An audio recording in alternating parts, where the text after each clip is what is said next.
Brady Associates has been in business for more than 30 years, and we've worked with the management teams of more than 10% of U.S. hospitals. We are consultants to internationally recognized consulting firms, including McKinsey and Company, the Lewin Group, and Aon Hewitt Associates when they have hospital clients in Europe, Canada, and the Middle East who want to benchmark their performance against U.S. hospitals.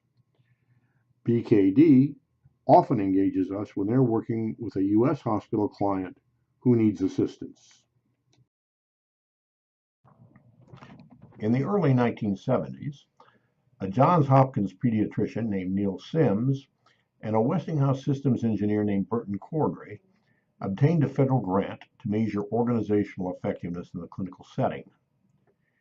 Impact grew out of the experience gained at a Kansas City teaching hospital while managing a field test of the concepts and techniques developed during that grant.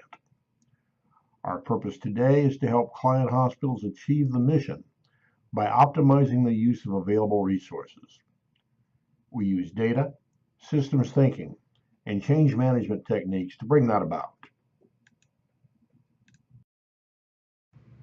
It's important to make a distinction between benchmarks and management standards. A benchmark is simply a mark on the wall, a value by which something can be compared. Benchmarks are usually developed from outside sources. A management standard, on the other hand, is a target to manage by. The organization adopts management standards and uses them to make effective use of its resources. It should go without saying that any department's management standard must recognize the real-world throughput capability of that department. Adopting unrealistic or unattainable management standards will produce undesirable results. We use the Impact database to develop staffing benchmarks for our client hospitals. The Impact database is a proprietary database of validated client, department-level staffing and activity data. That validation process is essential to producing valid results. More than 60% of U.S. hospitals are operating with less than perfect management data sets. That is, they contain errors and inaccuracies. We cannot allow inaccuracies in our database, so we're obsessive-compulsive about data validity. Before any new client data are added to the Impact database, we conduct individual structured interviews with each department head to assure identification of all department-level functions that are embedded within the department. Hospitals have gotten very creative about combining departments and embedding functions that used to be in standalone departments. The database is quite large and includes data from more than 750 hospitals, 24,000 departments representing 312 department types. So in addition to the interviews, the program contains validity checking algorithms that expect to see certain relationships in your data set, both within and across departments. If observed relationships fall outside the expected range, and that range will vary among hospitals of different sizes and types, Impact will flag those data for validation.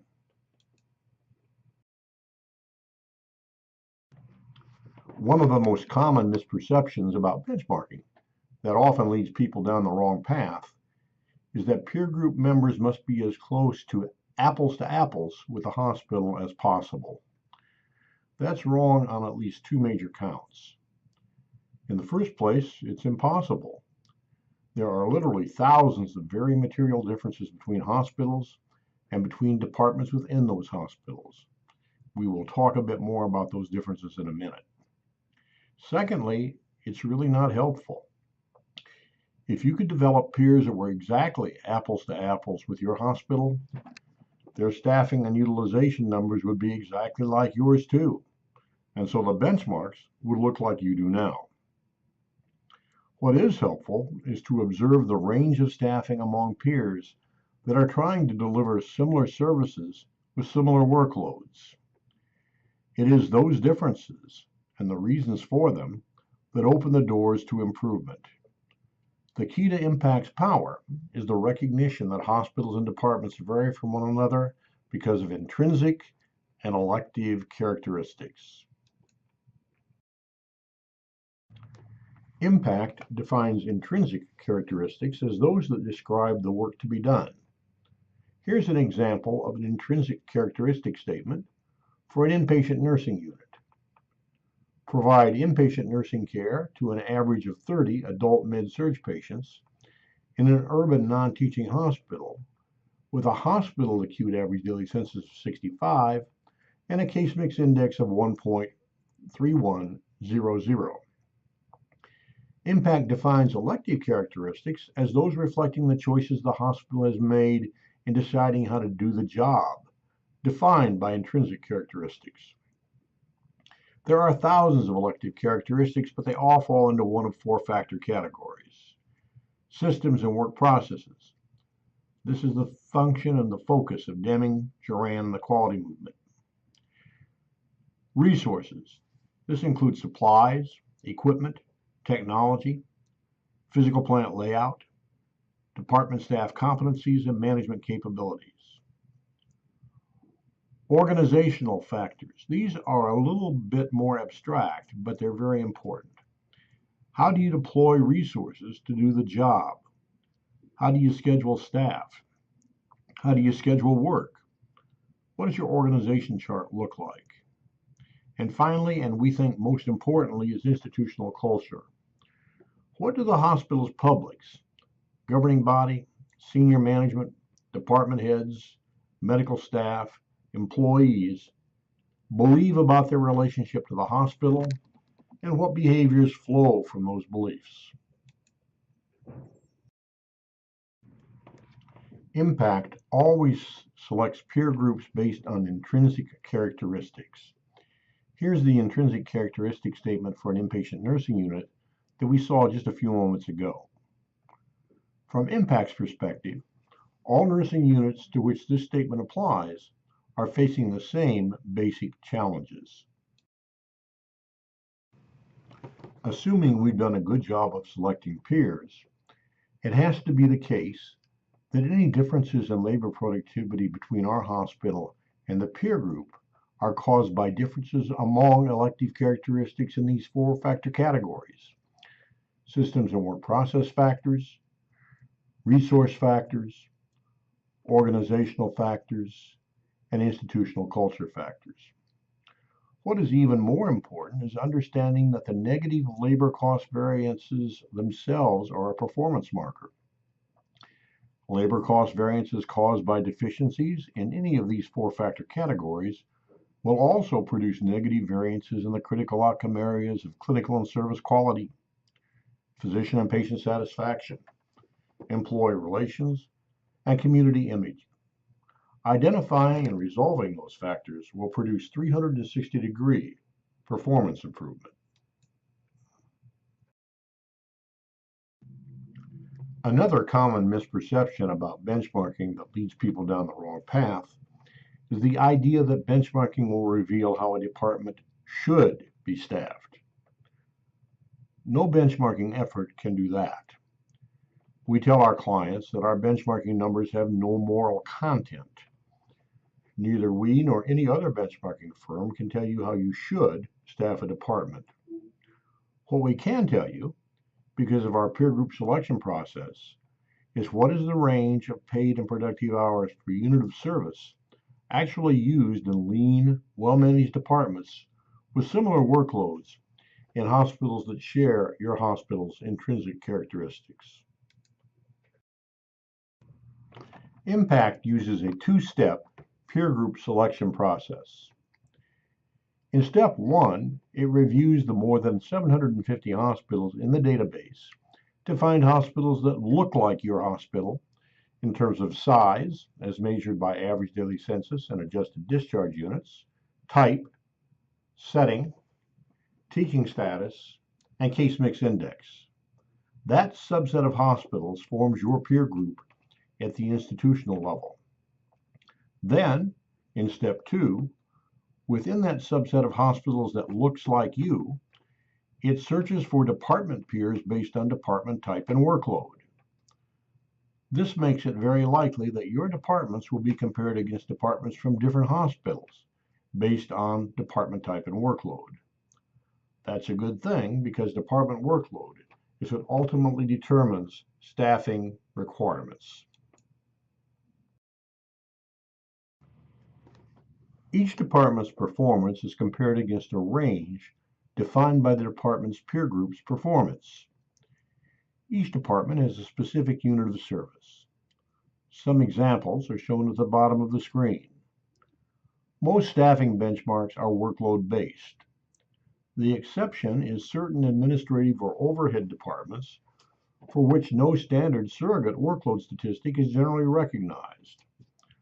Those departments use adjusted discharge units, a statistic developed years ago by AHA, which converts outpatient activity into inpatient discharge equivalents using revenue as a metric. Adjusted discharge units do not measure productivity. They do permit a comparison of the relative labor investment that hospitals are making in these departments. The top of the range, the least lean, is defined by the peer group's average level of paid and worked hours per unit of service. The bottom of the range, the leanest, is defined by the peer group's -1 standard deviation level of paid and worked hours per unit of service. What this does is compare you against a group of hospitals that are biased toward leaner staffing, but it throws out the outliers. Your impact benchmarking report will provide answers to a number of key questions. How does the number of FTEs compare to peers, department by department? What is the range of paid and worked or productive hours per unit of service observed in leaner peers? This comparison can help you calibrate and adjust department staffing standards. What is the annualized effective variances on cost based on your pay rates? How does the use of overtime compare to peers? We caution that when evaluating overtime use, it's important to take other factors into account. If it's a very lean department, the judicious use of overtime is better than staffing up. How does the productive or worked hours to paid hours ratio compare to peers? In most U.S. hospitals, from 87% to 91% of paid hours will be spent at productive or work status. If you're significantly below that, you're not getting as much bang for your buck as your peers. However, possible causes could include the presence of a large number of long-term employees with lots of accrued benefits, and that variance may be offset by better productivity. On the other hand, departments that come in above 91% should be evaluated. If those departments also experience high turnover, that variance could be a signal of a stressed department. Impact is designed to provide information as quickly and as unobtrusively as possible. We make every effort to provide the first report within 30 days, depending upon interview scheduling factors. The process looks like this. An introductory kickoff meeting is held, often during a department head meeting. Someone from senior management opens the meeting, explains why the hospital is undertaking this initiative, and then introduces the Brady Associates presenter. We then walk through the presentation you've just seen for the department heads and hold a question and answer session. We follow that up with individual department head 30-minute interviews. These are structured and designed to give the department manager an opportunity to describe their department before any numbers are crunched. The hospital then provides payroll, contract labor, and department activity data, and those data are validated for reasonableness applying the algorithms we described earlier. Peer groups are selected based on hospital and department characteristics, and a discussion draft is prepared and reviewed with senior management. After making any required changes, the final report is prepared and presented, including an overview presentation to department managers. What's next? That depends. Most hospitals decide to perform a staffing review for two reasons. They want to make certain that their department level staffing standards are in line with current practices in leaner hospitals. They may make adjustments to those standards in some departments, depending upon results. And they may want to identify opportunities for cost reduction or performance improvement. In this case, the hospital will focus its attention on those departments that appear to offer the greatest potential based on comparative performance and begin a structured, systematic effort to identify, prioritize, and resolve factors that are causing rework or otherwise creating unnecessary expense. Depending upon the level of impact service chosen, we will provide an unlimited site license to use the Impact Opportunity Inventory Handbook, a self-help tool to help in that process. It goes without saying that patient care in the United States is undergoing a paradigm shift of historic proportions. Factors affecting the delivery of patient care and its financing are changing very rapidly. Within 5 to 10 years, today's acute care hospitals will be completely different organizations. As non-traditional patient care organizations continue to enter the field, price transparency will become increasingly important, particularly with respect to primary care. The need to provide cost-effective and very high-level clinical and service quality makes controlling labor costs more important than ever. Impact can be a powerful resource in support of your efforts. That concludes this presentation. We hope you found this information to be useful. If you have questions, or if we can be of further assistance, don't hesitate to contact us by phone or email. Thank you and have a great day.